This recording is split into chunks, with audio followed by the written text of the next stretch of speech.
Hi, I'm Dr. Jason J. Campbell, and I want to thank you for taking the time to watch my videos.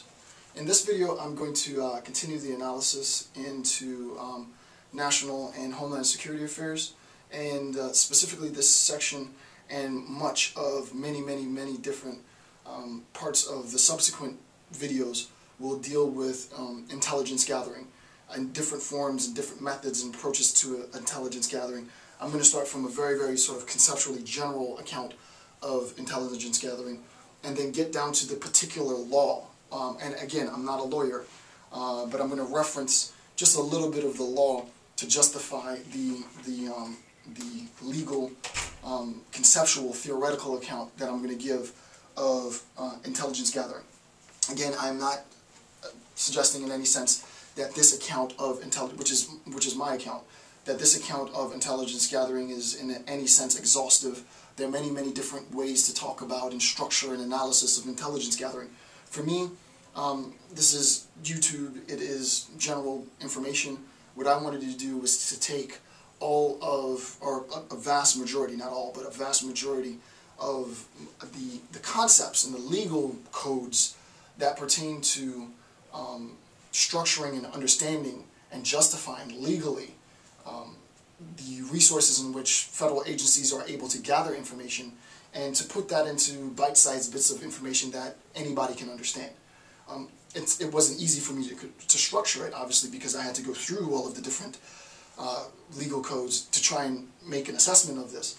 But hopefully by the end of the section, you'll have a very concrete sense in which, both on a general level, we can talk about intelligence gathering, generally speaking, which is where we'll begin, and then very specifically how we can take that general approach to intelligence gathering and apply it directly to the vision and the mission for the Department of Homeland Security, which is after all the intent of my lecture. So this is national and Homeland Security. And this is section 2. So National and Homeland Security, section 2, and this is intelligence gathering.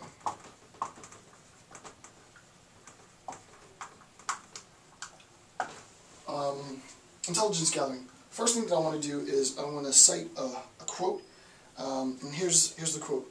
The Homeland Security Act of 2002 created the Department of Homeland Security, and intended the intelligence component of the department to be the focal point, right? Gathering intelligence, disseminating intelligence, making sense of intelligence, right? And intended the intelligence component of the department to be the focal point for all terrorist-related intelligence to protect the nation, right? Obviously, this is an overarching,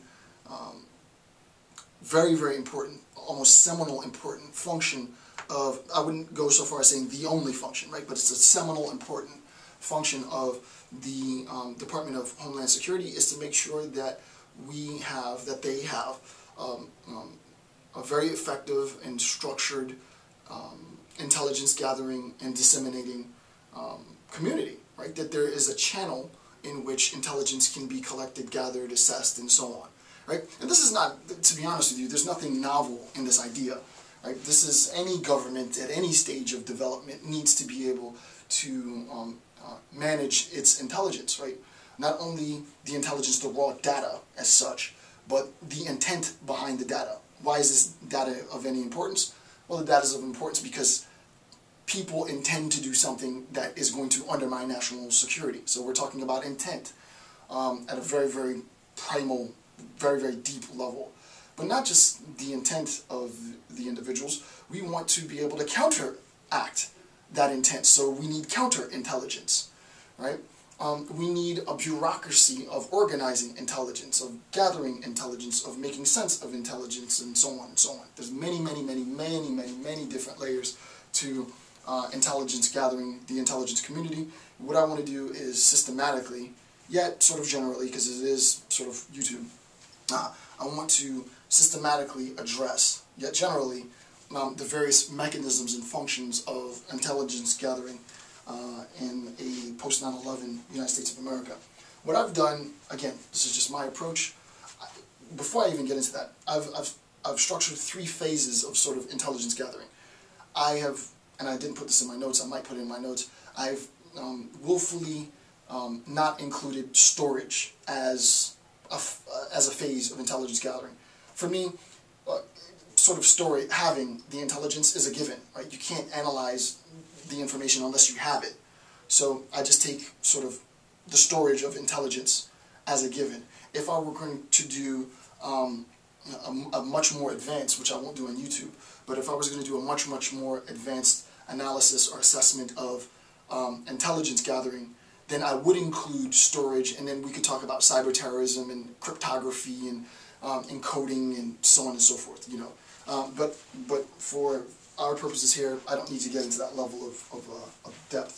So basically, I've identified 3 phases, and I think most practitioners would agree generally that there are 3 phases of intelligence gathering. Again, this has been guided by, though I really didn't follow the book per se because it's a lot of law, it's just like a lot of legal code, which helped in directing me to the proper .gov pages, but it's a lot of legal code, which has actually helped me a lot.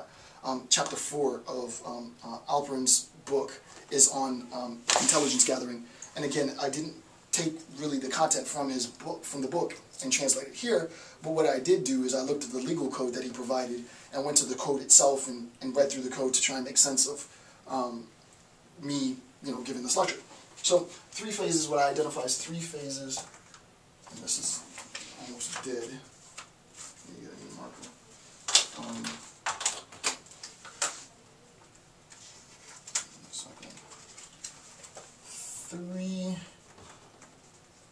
3 phases of intel.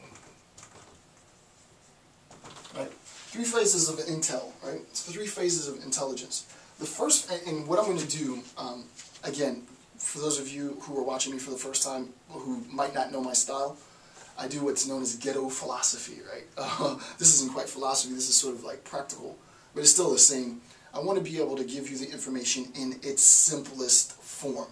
It's not about making this information complicated at all. It's about making it like ridiculously clear, almost, you know, stupidly clear. I'm going to give you the concepts and use generic sort of general terms in a discussion of the concepts. Once I feel that we've progressed in the lecture to a point where you understand the general terms and you understand the concept generally, what I always do is I then substitute those general terms with the jargon, right? So now we don't use the general terms anymore, we use technical terms.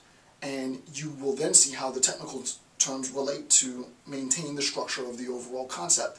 And then we can have a very, very sort of high-level account, albeit an account that I'm giving for free on YouTube, right? So this beginning phase is going to be extremely general, pedestrian account of intelligence gathering, right? The first phase is collection. Right? Collecting the information. The second phase is analysis. Analyzing the information that you've collected. And then the last phase is dissemination. A-T-I-O-N. Right? So all of this assumes, right? All of this presupposes information, right? This